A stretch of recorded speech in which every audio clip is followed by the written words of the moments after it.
order. I'll ask if there's any disclosure of pecuniary interest. If at some point throughout the meeting you find that you do, please declare it at that time. I am going to read the motion. It was changed a bit from what was in the agenda because we are just hearing the presentation today. So it's moved by Councillor Wells, seconded by Councillor Belanger, that Committee of the Whole of Council as Budget Committee recommend to Council that it receive the Treasurer's supplementary report on the first draft of the 2020 operating and capital budget for information and discussion. So Jocelyn, you're going to do your presentation, and any feedback you hear today you will roll up into the next. Okay. Is that correct? Thank you. And I will pass it over to you. Okay, thank you. So today we're continuing with the 2020 budget draft 1. We had our first presentation of information on October the 1st, and so we just need to continue from there. So from this meeting today, I'm hoping that I'll receive some feedback from Council with regards to anything on draft 1 that you have information you would like more about, or any changes that are required.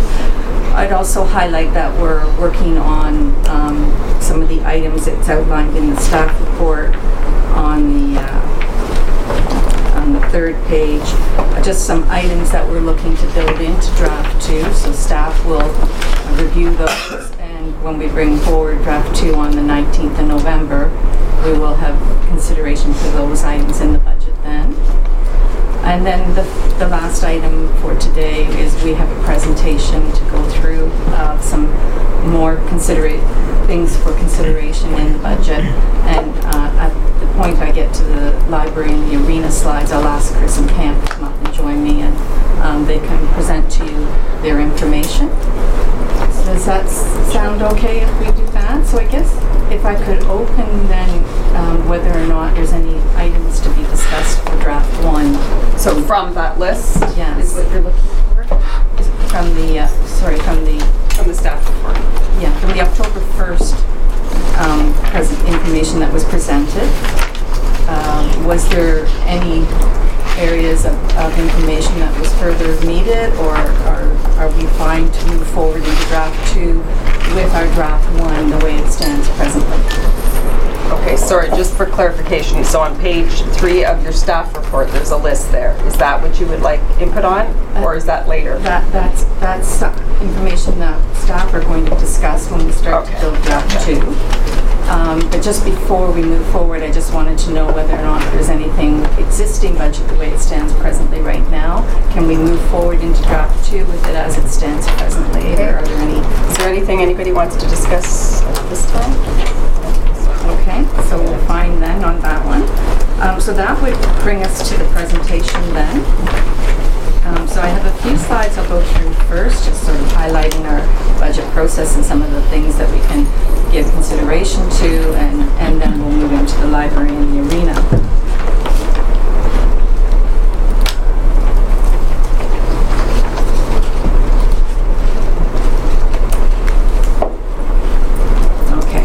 So in the presentation, our agenda includes, we'll look at that budget process chart that I have in the staff report as well. We'll look at that. And I'll talk from some of those items on that chart about our financial strategies, some of the impact on the capital investments, on the operating costs, growth and service enhancements that might be considered, our reserve activity that's in the draft 1 budget now.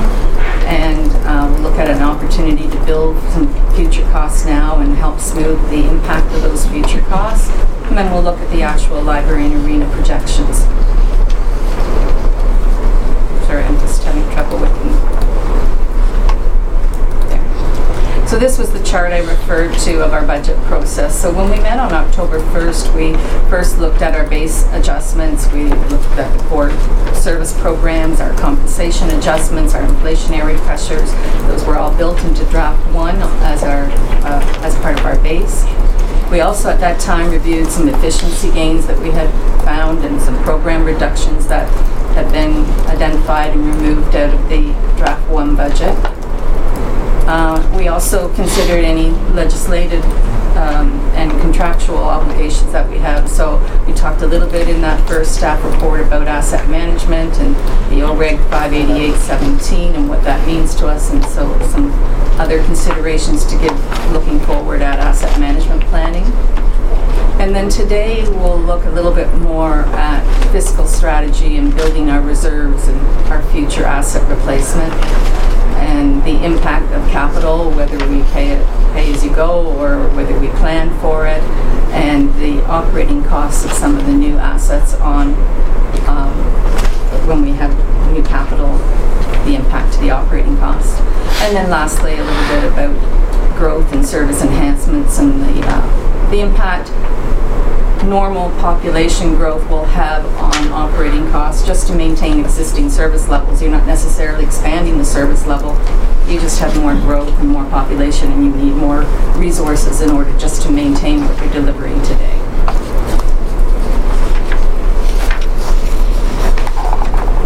So from financial strategies, some of the things that we can consider is building reserves for capital replacement and as well major maintenance and future operations. And if we do this, it helps to smooth the impact on the levy changes, and we're better prepared for the future. If we look at capital replacement and major maintenance, so for example, the breathing apparatus for the fire department, we looked at having built into the operating the annual cost to build that reserve so that the next time we have to replace that asset, we'll have the monies there to do so.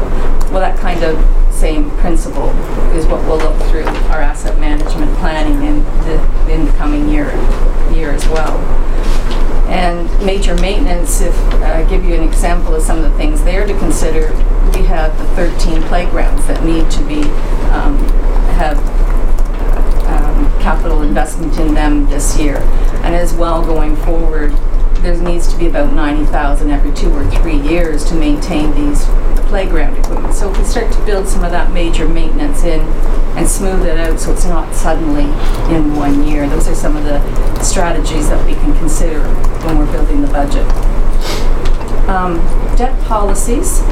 We have the annual repayment limit, which is calculated as per our financial information return, which is the province confirms our annual repayment limit each year.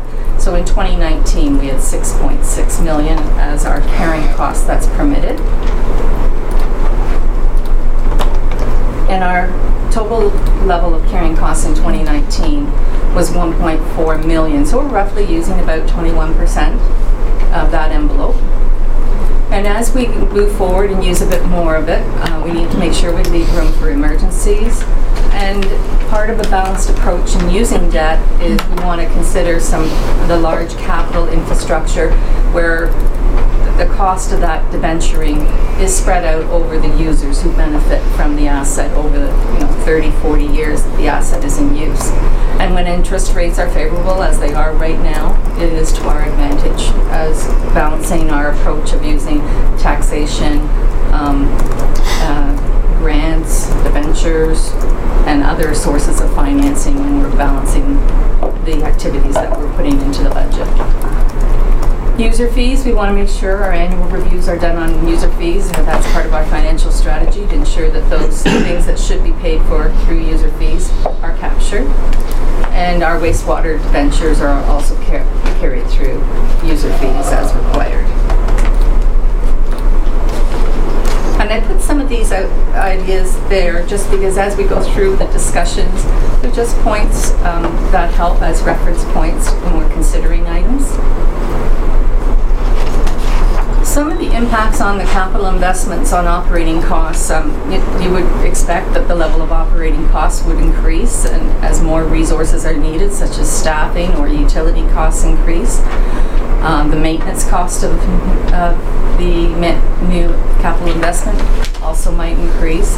On the other side, there's also sometimes decreases because if we can be using less maintenance or have fewer repairs. So if we look at the Wasaga Stars Arena versus a new arena, we have a lot of maintenance and repairs, and our efficiencies aren't as good with the old asset going beyond its useful life. So there are costs there associated with operating an asset that's at the end of its life. So when we look at asset management planning, the total life cycle cost, we want to consider all of the impacts, the two that are mentioned there. So when we look at build, operate, maintain, upgrade, rehabilitate, and dispose of the asset. That's part of the cycle that we need to consider when we're looking at planning for asset management. Also, the impacts of capital investments with growth-related capital investments. Sometimes as we're collecting development charges, we sometimes have to build the asset or buy the asset before the development charges have been fully accumulated. And that puts us in a position where we have to borrow funds. So for example, libraries and arenas and that, often you can't collect all the development charges that you might be eligible to collect before it's time to actually build. So we'll use debenturing to help facilitate that. And then financial constraints can cause capital projects to be delayed. That's an example where we don't build into the budget enough monies to replace those assets, and then we're faced with higher operating costs and possibly more maintenance than we should, or less efficiency than we could have if we don't have enough financial planning in place. And lastly, the growth and service enhancements. We need to look, when we're looking more at the long term, it's often you focus just on the current budget year, but we need to consider the outlook years as well when we're selecting items for the current year's budget. Demographic shifts in the population, that can shift the focus and public expectations over the long term. So again, we keep in mind what will be needed 10, 15 years from now. Our tax-supported core services, the regular compensation increases and the inflationary pressures, if we can cover those through the assessment growth each year, that's a good approach to covering those items. And then new programs and growth-related service level changes, we can fund those through some efficiency gains or program reductions, or if there's more assessment growth, that can help identify when we can take on new programs. We can minimize the taxation support where we can. If we're, though, for example, in the item I mentioned earlier, if your population is growing, your service level isn't changing, but you need to put more resources in order just to maintain service levels, that will impact your taxation then. So looking at our 2020 Draft 1, the reserve activity that we have, this first slide is looking at the general reserves and our discretionary reserves. And you can see the dollar change on the right-hand column from 2019 to 2020. And one of the important things that I'll highlight here is that some programs and services actually are structured to flow through in and out through the reserves year after year. So for example, our water and wastewater reserve is our user fees that we actually collect and have to make a contribution to our reserve to help fund future requirements of the system. So in 2020 we have 1.6 million that will flow through the reserve for the tertiary filters that are required. So that's an example of a large expenditure that would normally flow through the reserve. We also have in our departmental reserves, these are used ongoingly year to year as needed. Our storm maintenance is very high in 2020, and this is an area that I think going forward we'll need to put some thought into how we're going to fund not only the storm maintenance, but the storm drainage. So there's a large component there, 1.3 million coming out of the reserve for those projects. We also, through our capital replacement reserve, this is intended to help fund our capital replacements. So each year we put some into the capital replacement reserve, which generally comes from the grant. So we put about 1.5 million into the reserve, but then we draw from the reserve as we buy vehicles. We take a portion of that from the reserve. As we repair buildings or build new buildings, we'll take some of that from the reserve as well. And we have the 1.4 million in draft one, but at that time I had the land in for both the library and the arena because we didn't know what site we were going to be using. So that 1.3 million will come out in draft two of the capital replacement reserve. We'll leave it alone and we won't take it from there. So in total, on our general reserves, out of the 37 million that we project will be about the ending reserve balance, we'll use 5.4 million as per the chart, less the 1.3 for the library. So roughly $4 million we'll look at pulling from the capital replacement reserve in draft two.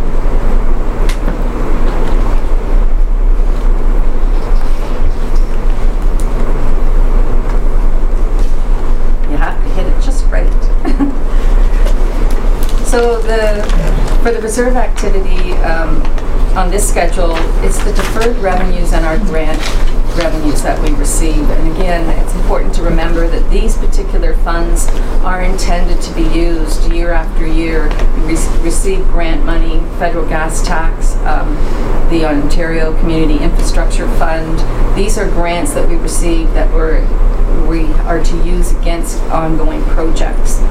As well, we have all of our development charges, and again, we collect those and hold them in the reserve until such time as the projects are undertaken. So we have monies going in and monies going out regularly through this particular section of the reserve.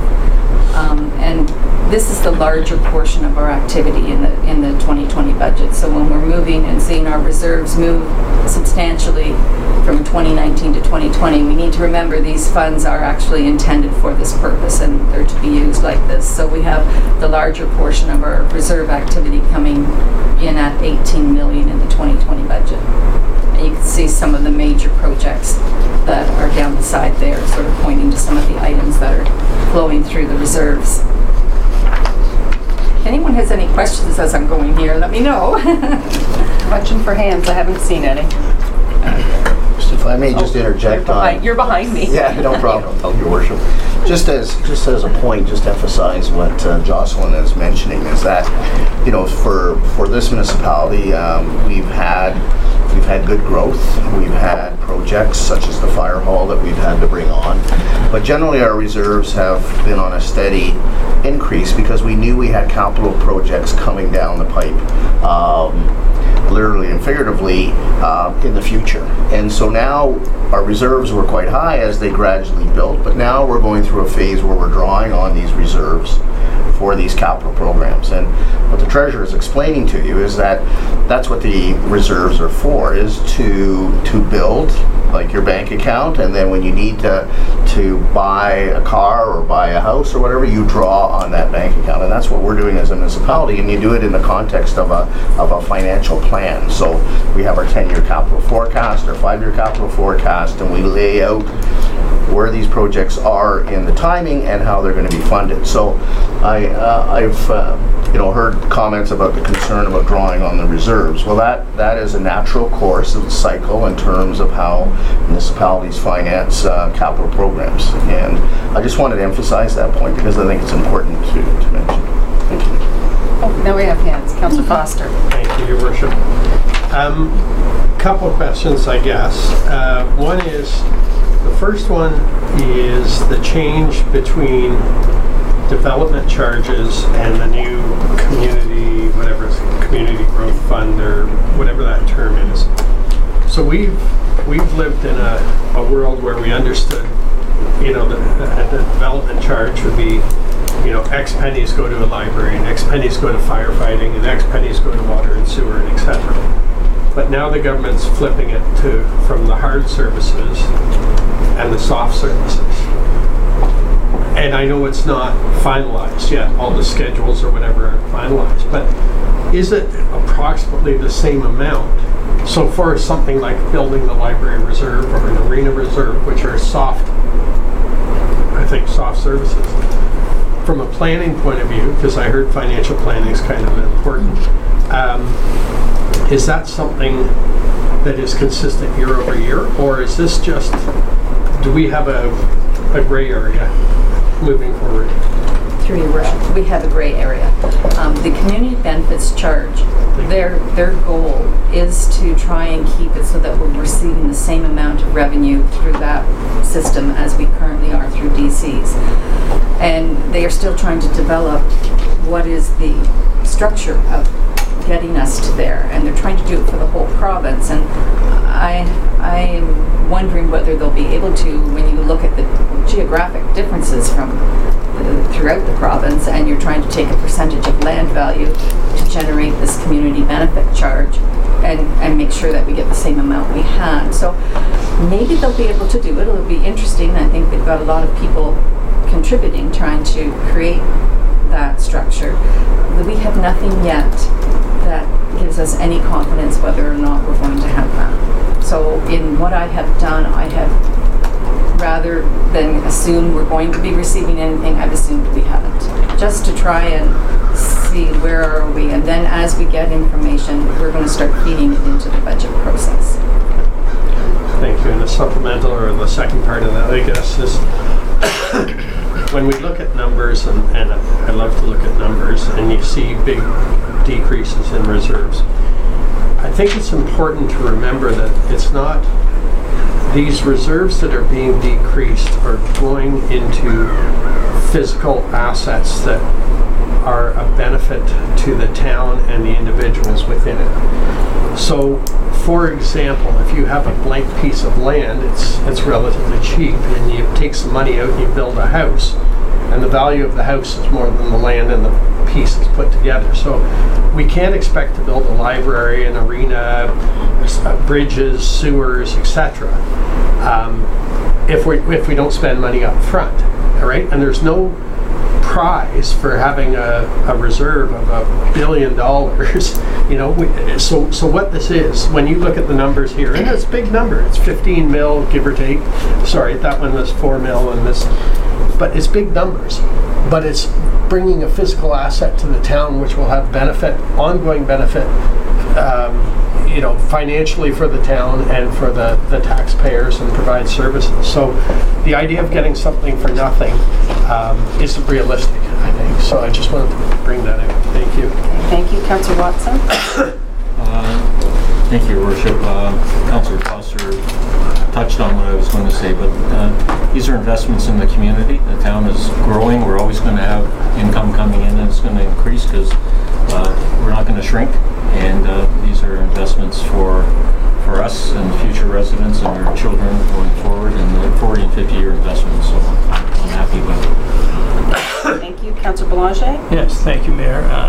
I just want to add to it what our CAO said, because my understanding in some of the comparatives we've done earlier to other municipalities, I think it's important to note that we're very low on our debt load at 21%. And many municipalities, when they approach these major projects, they don't have the reserves to draw on, and they're actually going into quite a bit more debt. So I think it's important that the public realizes we've done a very good job at building reserves, and to your point, we did it for this very reason, so that when we're ready to pull the trigger, a lot of the money we need is there. And many municipalities did not plan their capital expenditures to the quality that I believe Wasaga Beach did. So I think this is, everything you're showing us is pretty good news. Yeah, it's a big movement in dollars, but we are going to provide a lot of benefit to our residents for the money spent. So it's pretty exciting. Thanks. Okay. Thank you. Anyone else? Okay. Thanks.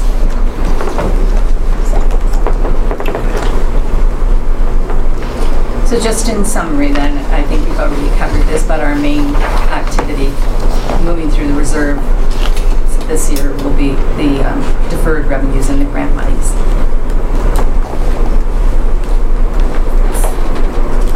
So I'd like to now just mention an opportunity that we have that we can give some consideration to. And that is the phasing in of the new projected library and arena operating costs and the venturing costs associated with them. And if we do this over 3 years, we can help smooth the tax rate impact of these new assets. So I looked at the numbers, and if we were to you know, for example, we have draft 1 right now. If over and above what we have in draft 1, we were to add another 500,000 in taxation, this approximately is another 2% on our tax rate. It equates to approximately $4.13 per month. That's the municipal portion on an average home assessed at $450,000. So on an annual basis, if you were to take where we are in draft 1 plus build in this asset planning portion that we're looking at, it would come to approximately on the $450,000 home, maybe $129 a year more to have these phased in more gradually and get our our operations and capital base where we need to be to handle the level of growth and population that we're going to be having going forward.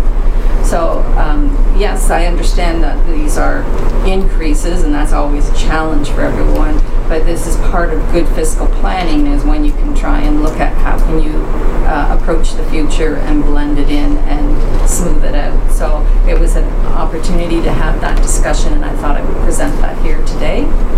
And my recommendation on that suggestion would be to phase in 500,000 more on top of normal tax rate increases, 500,000 more just for those projects in 2020, 2021, and 2022, and we would then be phased in by the time the library and the arena were built. Okay, questions? Councillor Foster?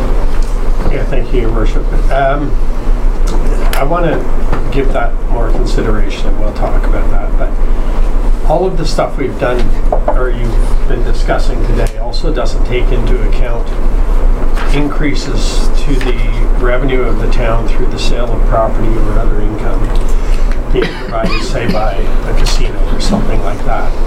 And I'm hesitant to sit there and, if we're front-ending, why are we front-ending over 3 years, like with this 500 grand? I could see that being spread over a longer period of time. So I'm curious as to, we haven't taken into account any other flow of income from sales, right? Through Your Worship, yes, that's correct, because at this point in time, we haven't identified specifically those lands that would be sold and values that we would anticipate. And so those have not been put in at this point in time into the budget. That's part of, I believe, on that list of items in the staff report. That was one of the items that staff will speak more about in draft 2. Yeah. And I guess the concern is, and I realize we haven't identified it, but if we were to add 2% to the tax base going forward, and we sell millions and millions of dollars, or we receive millions and more revenue, I guess my concern is that we'd be happy to spend that money that's coming in, but the idea of lowering the taxes mid-year, or if we've said we're going to add 2% for the next 3 years, that could become written in stone, and then we end up with a surplus that's used for things other than perhaps that could be used directly for that. So I want to mull your suggestion over a bit more. I'll open the floor. Yeah, and I don't think that's a decision we're making today. I think it's something that we'll all have to think about. But Jocelyn, do you want to speak to that? Maybe if I could just add to that, we also still have our asset management gap, and we haven't started to address that yet. Yeah. So there's still this opportunity that if some of those other things help with this, we're still then starting to be able to build towards our asset management gap, which was, I believe, around 2.5 million, 3 million in the gap. I'm sorry, I need to look that up again, but there was a significant gap that we do and legislatively are going to have to deal with in the coming 3 years. And I think even that amount, though, us compared to other municipalities, we're still in pretty good shape when it comes to that. Like, there's others who have to make up a lot more than that. That's correct. Yeah. Okay. So, thank you. I'll just leave that. Good. Thank you, Worship. So the focus of this, what Jocelyn's just covered, is on the revenue side, but there's also the expenditure side that is not covered here. And the senior team has already started looking at capital priorities and seeing which projects could be shifted, which could be moved to free up dollars and still not significantly impact the municipality, so that, you know, we're not, you know, recognizing that we're in a little bit of a fiscal crunch for a few years. How can we best adjust some of our spending so that we can minimize the impact on taxpayers? So that's not covered here, but that work's happening as we speak behind the scenes, because we're aware of the ability of the taxpayer in terms of being able to absorb increases. So we're trying to minimize the impact, but we wanted to talk a little bit about the phase-in of increases, and going on the same principle as we talked about before, is that, you know, you spread things over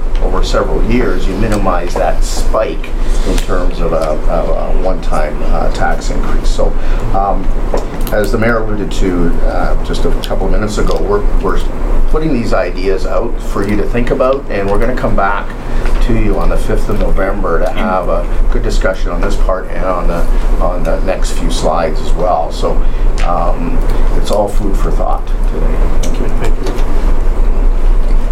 Thank you. So if I could ask Chris and Pam if they would come join me, and we'll go through some of the slides.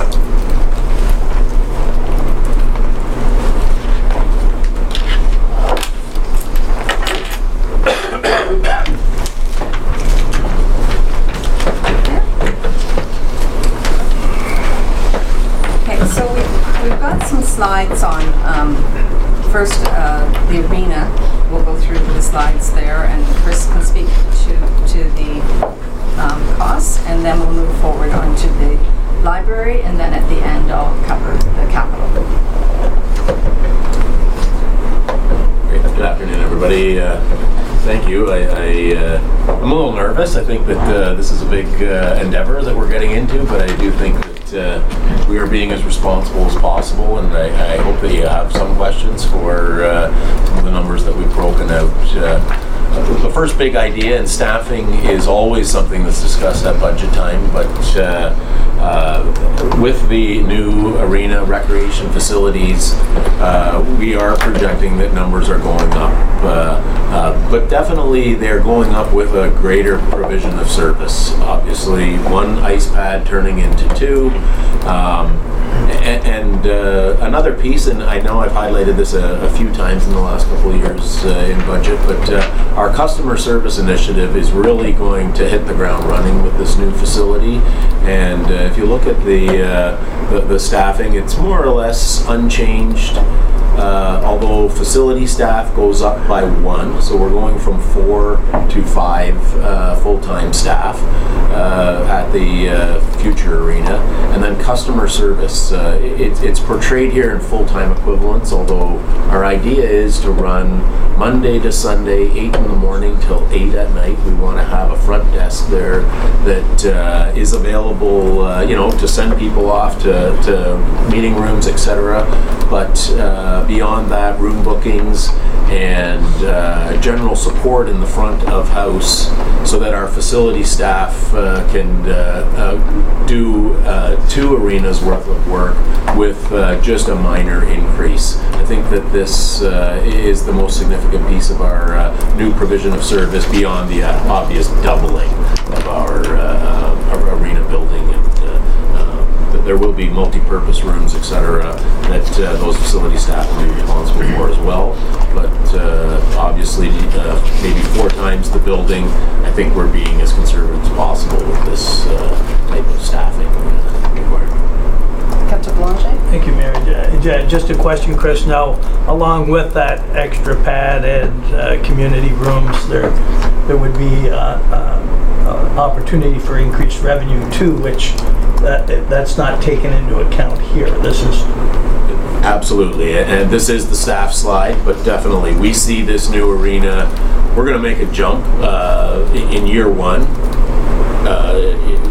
20% roughly in revenues for what our current facility can book in room use, and definitely ice, and then a constant growth after that. We don't presume that we're going to just double the capacity hours on evenings and weekends immediately, but will endeavor to do that, and you'll see that in the projections coming forward. Okay, Councillor Foster?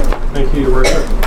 I have a similar question to Councillor Boulanger, but my second part is one of the things we had discussed in the presentation that was to council and the public is the potential of cost saving by economies of scale, having the two buildings put side by side or whatever. Is that reflected in your building maintenance? Like, is this person or people strictly arena based? Because I look at the library and it doesn't show a maintenance person, but is there some economies of scale that happen between the two that is?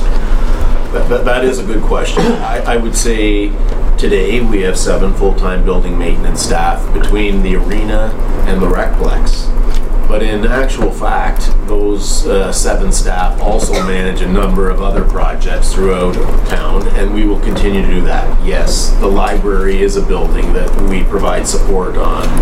If they need a new roof, it goes through our facility staff to contract at least, if not manage day-to-day repairs. We're changing light bulbs throughout the entire town facilities, and we will continue to do that. But there will be times that we're going to need 2 bodies literally manning the arena, and I think that's what this extra one person stands for. Sorry, thank you, Your Worship. A follow-up, as Chris mentioned the word light bulbs. One of the libraries we went to had 23 different styles of light bulbs in it. Are we going to have a uniform? I realize but it's money. It's no, money. I know. We have been updating lighting in many buildings so that we are consistent. And LED is going to be a big piece of our future, that we aren't changing light bulbs as much as traditionally. It's not as expensive if you pay for it. Okay, sorry. That's on the side. Is there anything else before Chris moves on? Chris? Okay. So going to the next slide as well. So this is the operating costs completely, and I guess to be as straightforward as possible, the cost of the current Wasaga Stars Arena is roughly $291,000, and in the first year, presuming we open on January 1st, 2023, we expect that our net will go up to somewhere around $770,000. So this $480,000 more or less is a number that will be somewhat countered by revenues, and you can see this 20% increase in our ice rental and most of the other services proportionally. Is that right, Jocelyn? But one that we're battling, in addition to the staffing, is utilities. And we've been benchmarking based on a number of other facilities. The one thing I can say is that I think that this number that is likely realistic based on other twin pad facilities in Simcoe County.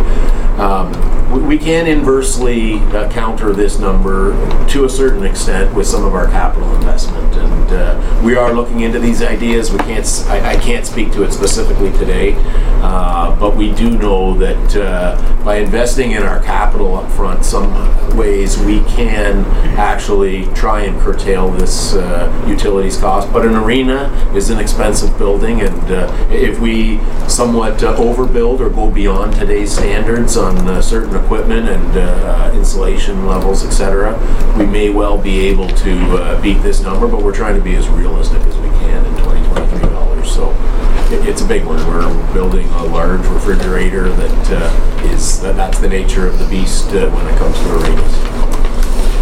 So beyond that, are there questions? I did talk about this 20% revenue projection in year 1, and I don't know. I'd like to say new is really, really nice, and I know we're going to turn a lot of heads with our facility, but we're trying to gradually increase in order to be realistic with projections. Well, and I think the reality is, you add a facility, you make it larger, you add parks, you add sidewalks. For far too long, we've been kind of making do with what we have, and we haven't been increasing staff to deal with all of this stuff. And I think we're starting to see that now kind of all at once, because it was put off for a number of years of catching up, really.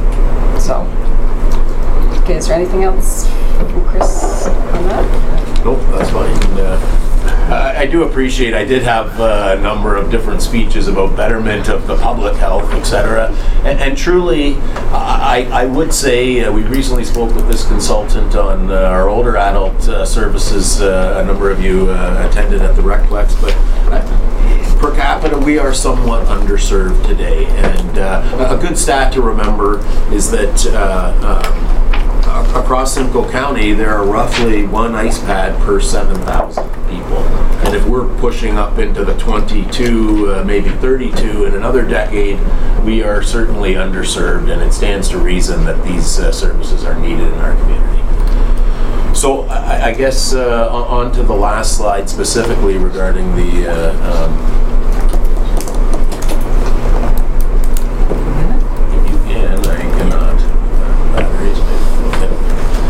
At any rate, so this shows the projections going a little further out.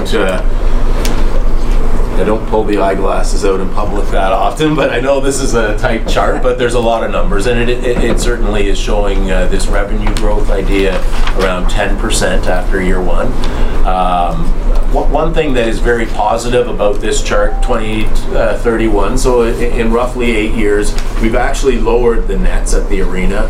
We know this. Programs and groups and new rental opportunities are going to come out of the woodwork, and we will see an economy of scale there too. But once the building is open and cooled, we have these fixed costs, but as we can fill out the schedule on all of the ice hours and room rentals, etc., you'll see the nets drop from year one at 772 down to 600. So I know that this is still a cost to our community, but it's a huge benefit too. I can't help but thinking walking track alone, if this is one big idea that we've talked about, and how many people are going to start getting out into the community and considering opportunities and new groups. But we don't have that today, that someone can just get out and do a simple activity in the middle of winter, and there are hundreds and hundreds of opportunities behind these revenue numbers, if not the cost of building a building.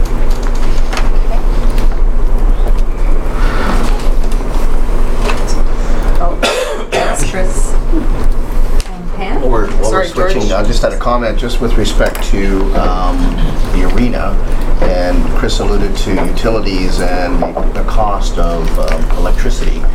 We have started our conversations with Wasaga Distribution. We're exploring some technology, emerging technology, with respect to how we can power the arena and try to minimize utility costs. And I raise this because it may require an upfront investment as we build the facility, but the return will be many, many years over the life of the facility. And it's those kind of cost-benefit things that we'll be talking to council about as we move forward with this. And the other exciting part of this is that the federal government in particular has put out programs, grant programs, to try to make buildings such as this more energy efficient. So we may be able to take advantage of that. But again, it might require an upfront capital contribution in order to recognize savings over the life of the building. And you saw those utility costs are quite significant. So just wanted to mention that. And I know that you're exploring that a little bit more next week, and hopefully we'll have some input.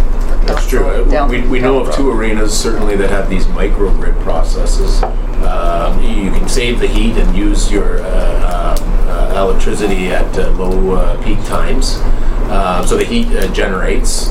A building in Wellington County, Elmira, outside of Kitchener-Waterloo, is currently saving $90,000 a year in electricity by using this microgrid system. So we are exploring some of these options. Absolutely. Councillor Belanger? Thank you, Mayor.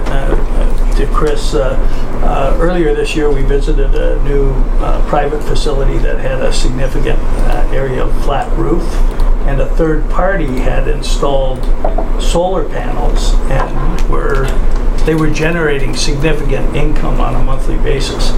And I don't know if there's any kinds of those partnerships available. I'm assuming this is going to be a pretty significant roof area that there could be an opportunity like that. But I think Chris, along with perhaps our Wasaga Distribution staff, are looking into any options that These you'll solar bring back arrays, if I we do get have something. quite a file. I think Markham has built 9 of their rec facilities now have the complete roof covered in solar array. And although the times are changing, there were some provincial incentive programs that are falling away. It still could be to our advantage, and obviously we don't know what happens to future utility costs, and in that sense the town could be to the benefit if we invest up front. Okay, thank you. Pam?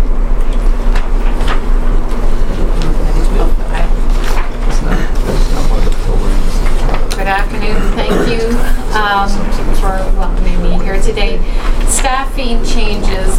It's difficult to project exactly what our staffing is going to be in the new library, considering we haven't really cemented down exactly what this new library is going to be, other than the fact that our vision shows that we're going from an A-sized library to a D-sized library and skipping B and C.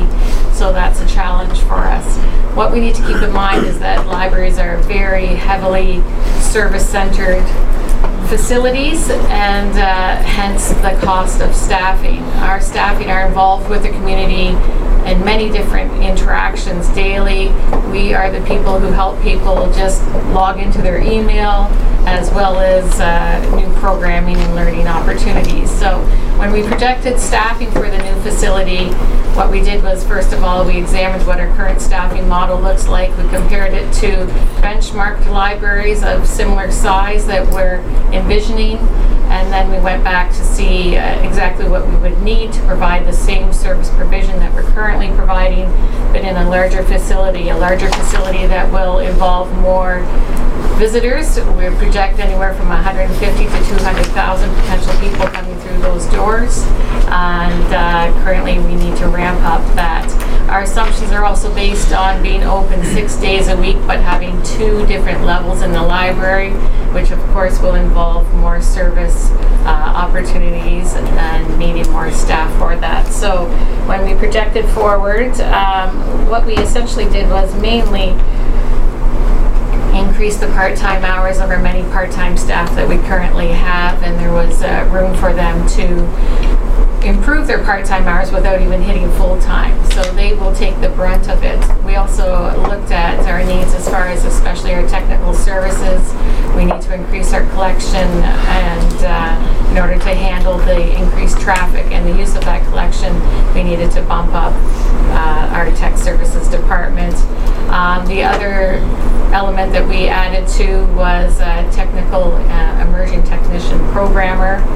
We envision this library as offering some opportunities in new technologies, whether it's 3D printing, digital recording, editing suites, and hence we need somebody to run that and make those available and create learning opportunities for the community. So our budget has increased for staffing in the new library. This is, as far as I'm concerned, a very lean and mean staffing projection. If you compare it to libraries of similar size, you will see that this is remarkably low, and we think we can do it. It's going to be painful for our staff, but I'm banking on their enthusiasm to get us through and make it an exciting place for our community. Councillor Foster? Thank you, Your Worship. When we're looking at this and considering it, you have to think a library is probably a perfect example of a piece of public infrastructure. Businesses can run restaurants and stuff like that, but a library is the ultimate soft cost. It has programs, it has all these things that are delivered without a profit motive on it. Yet, if you look at things like the tech programs, literacy, things like that, it actually improves the overall ability and skill set of the people who use the library. They can learn a new skill that can be transferable to the private sector to make a profit, to make an income. So when we look at this isn't something that will ever turn a profit, you know, when we look from a business point of view. But you go the extra benefit that's received across the community at every age group and every skill set and every literate, abilities, it's phenomenal. So, I said earlier you can't get something for nothing. Well, we've been working out of our library, getting an awful lot for very little. So anyway, I do appreciate the numbers are lean and mean, and we may find that later on they'll have to increase, but for now I think it's a great suggestion. Councillor Watson? Your worship, we are a municipality like any other, and municipalities do have to provide services that can't always get cost recovery back, such as transit services, such as libraries. But in the end, we are a corporation, we are a business, and we look at it as any other business, that the needs of the community or the needs of your customers, you're expanding, you're growing, and these are services being provided for the future of the town. We have revenues and we're growing, so again, it's an investment going forward for us, and I think it's pretty exciting. Okay, Pam, carry on. Operating costs. I'll be honest, I find these revenue opportunities are once again low. I think that once again, it's hard to predict revenues when we're not exactly sure what we're building, whether we're getting a small theater that we can program, whether we're getting an art gallery that we could potentially program. Hence, when you see the rental of properties, it's low. I've done some projections on my vision for the new library, and there's some great opportunities for revenue. But just to stick with reality and what we do know, these are what we're predicting for revenues. Of course, we'll be exploring other opportunities for grants and everything else to support some of the exciting new things we're doing. But for now, our revenues haven't gained terrifically, and that's a sad thing to say, but believe me, we will be looking for opportunities. Expenditures, we compared once again to get these figures for operating budgets and maintenance, all those sorts of things, to other libraries of similar size throughout Ontario. So mainly these numbers were pulled from comparables. Okay.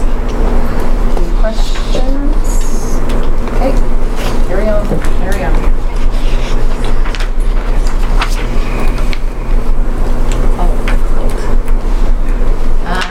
This is just a preliminary forecast looking forward to 2031.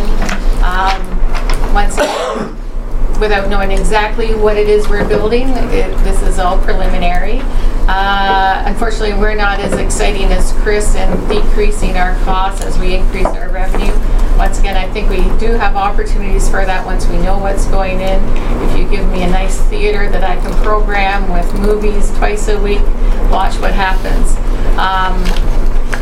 But this is just a heads up to what we're looking at as far as costing. We think you're just as exciting as Chris.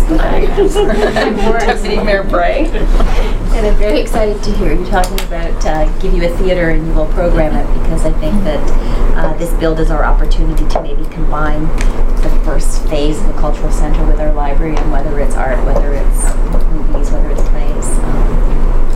I think that really does need to be talked about at this table. So thank you. Anyone else? Okay.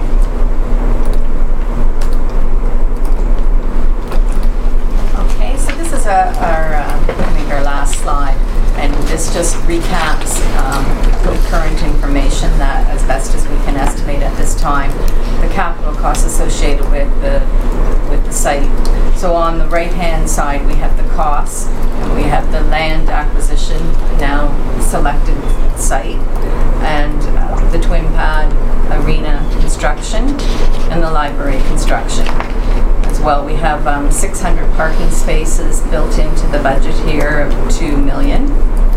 And I'm just going down the right-hand side of the chart. We have geotechnical work that needs to be done on this site. And I'm going to I can't quite read this, so I'm going to move to my slide here for a moment. Thank you. So we have the furniture and fixtures for the arena, and we have a schedule that we've developed to figure out what we think we would need. So we have $560,000 there. On the library, we've used a standard of $28 a square foot from some of the comparable information that we had found through our research. So there's a fair bit of furniture and fixtures at $840,000. And then we have some more site-specific works to be done for stormwater pond and other items that need to just be done for this particular site. Down towards the bottom of the chart on the right-hand side, we have the architectural design for the arena and the library, and again, they're part of the total cost of building those buildings. And then we have the project management, so this reflects, we've had the RFP out for the project management works, we've received them back, and so we have got an estimate in here based on the combination site, what it would cost for project management. So our total cost for these buildings is roughly 50 million. And if we look over now under the financing on the left side, we have two options that are presented. The gray columns represent the dollar amounts, and the right-hand columns on either side of the gray columns represent the taxation cost associated with the debenturing of the buildings. So if we go down first under option 1, you can see that we have debenture costs of 21 million, and we're using our development charges of 4.8 million. And we have some library funds as well of 915,000, and some other discretionary library reserves of 248. And then if we move a little further down, this is where we have the ICP, that's 4 letters, the infrastructure grant program that's recently, that we'll be applying for shortly. I've split it between the arena and the library, mainly because it affects the development charges calculation, so I tried to apportion the grant between the two. And we have a total of 20 million in this option 1. The maximum that we're eligible to apply for is 50 million, and so we'll probably be looking at something close to that, less the development charge monies that we have available already. And so there's potential there.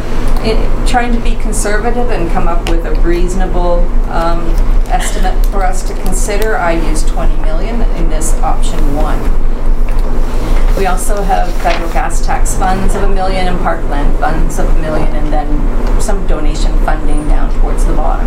So under option 1, that's how we could possibly cover the financing of the 50 million of the compost site.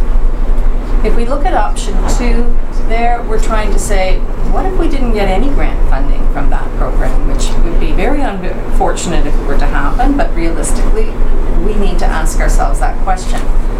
And there, the debenturing costs have moved up to 35 million, and we've used 3 million from our reserves. While we continue to use our other development charges.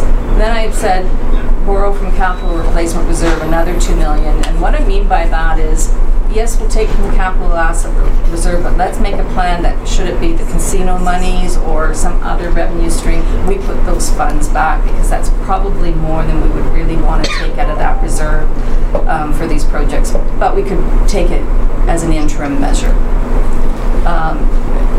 And again, down towards the bottom, we use those other same items. And so under that option, we would cover the 50 million. But of course, there's a lot more being debentured.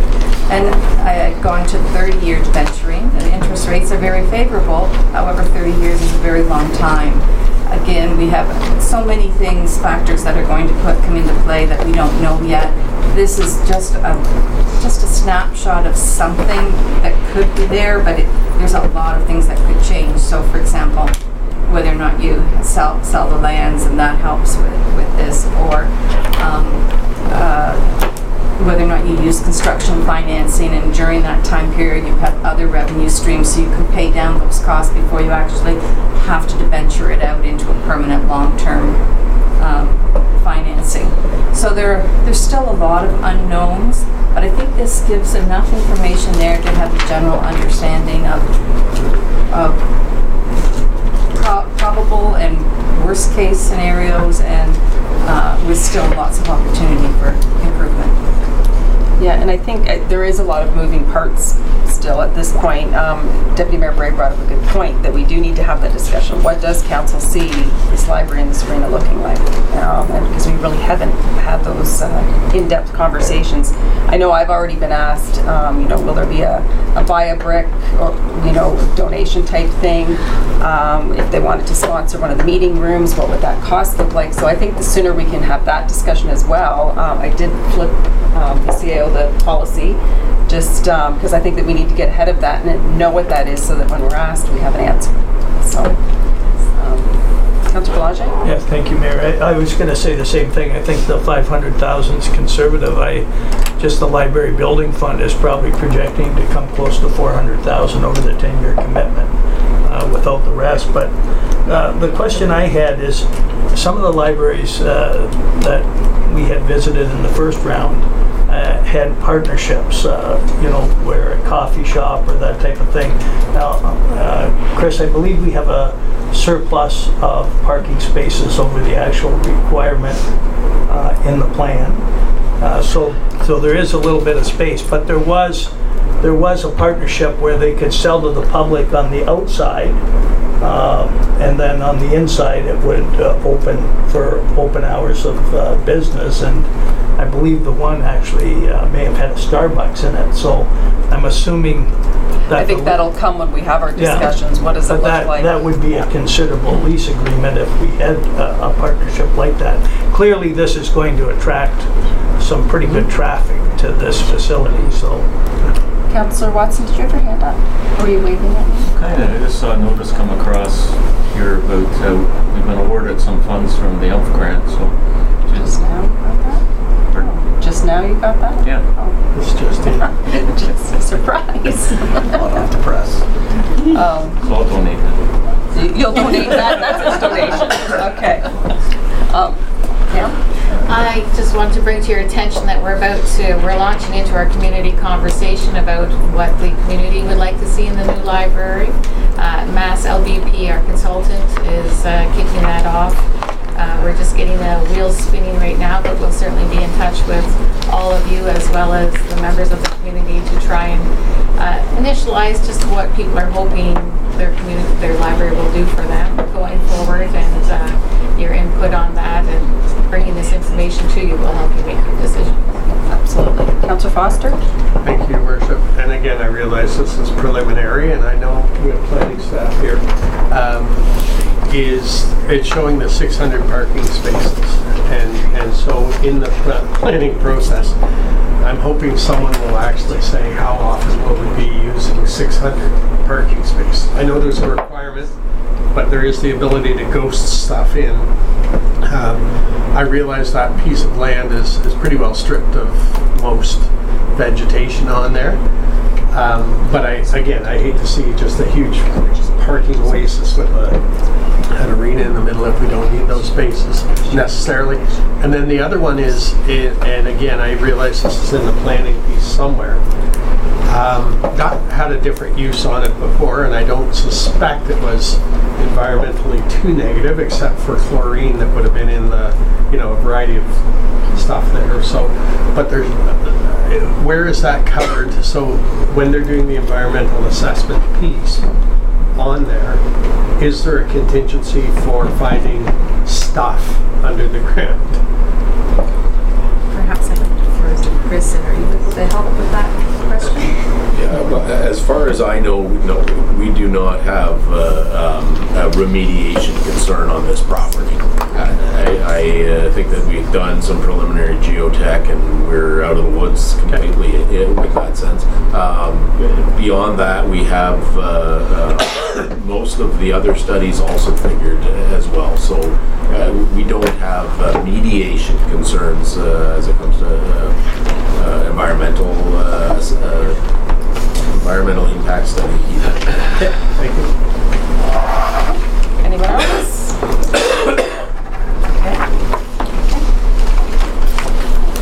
So that's the end of your presentation. You do have in the staff report here, did you want us to go through each of these and have input, or from the 11 items on page 3? Or is it just kind of, somebody has a comment on them? Yeah. I mean, the after hours clinic, we don't have the staff report yet, we don't have the information, so we couldn't make a decision on that today anyways. Right. So these were just sort of highlighting items that we are planning for draft 2. And staff are looking at these items, so if there was anything that you wanted us to consider in relation to those, it would be good to know that now. Otherwise, we'll just proceed with our process and include these items appropriately. Okay. Any comments? No? George? Thank you, Worship. Just as I indicated earlier, we plan to come back on November 5th and have a conversation about the presentation this afternoon on number 8, the phasing in of new arena and library operating costs, because that will have an impact on the second roll-up. And the second roll-up we'd be presenting on the 19th of November. So we're hoping to get that information from council, some direction, and then prepare and present the second roll-up on November. Jocelyn? I guess I should add to that, for that November 5th meeting, what we'll be looking for there is council's approval to use the cost estimates that we have developed at this point in time for submission to the grant application, because it has to have council approval, which is why we need the decision ratified afterwards so that we can submit the grant application. Councillor Blanchard, did you have your hand up? I just, it's okay, I'm gonna leave it for now. Okay. All right. Anyone else? Okay. So I did read the motion, but I'll read it again. Moved by Councillor Wells, seconded by Councillor Boulanger, that Committee of the Whole of Council as Budget Committee recommend to Council that it receive the Treasurer's supplementary report on the first draft of the 2020 operating and capital budget for information and discussion. All those in favor? Carried unanimously. Thank you.